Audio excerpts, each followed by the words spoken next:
កសៅចិនដាពីបាញ់ស្រលាញ់តួមិនងាយលឺចេញ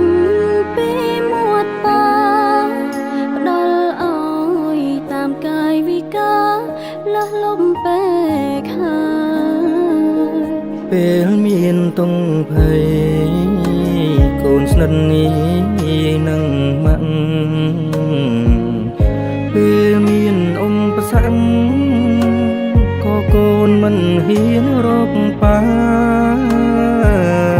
នៅនឹងមុខកូនខំធ្វើរឹងមករហូតខ្លួនឯកា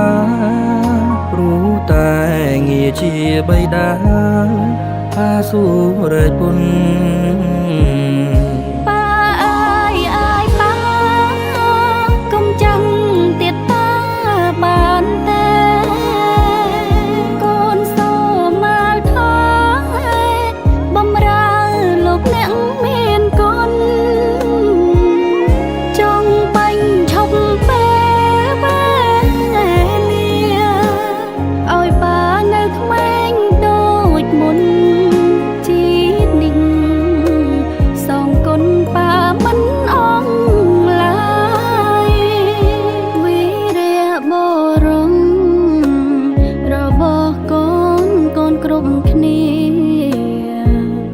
សូមទុំជឿជា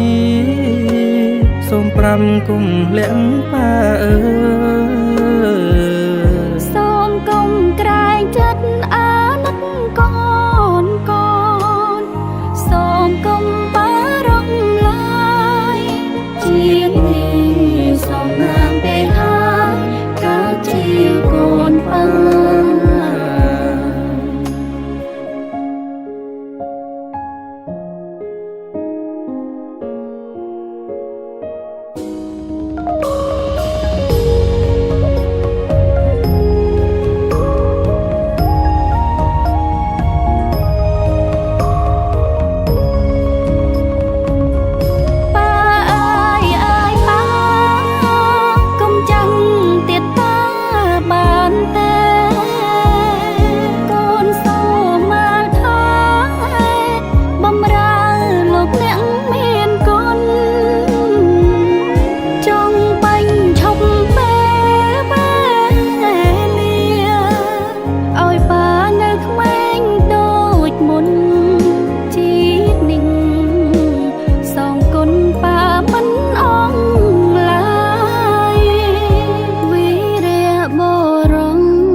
សូមទុំជឿជា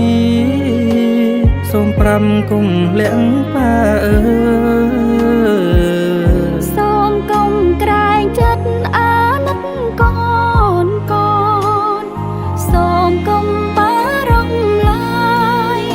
ជាតិនេះសូមណាមពេលហើយកើតជាកូនប៉ាជាតិក្រោយកូនផ្សងសូមអើយកើតជាកូនប៉ា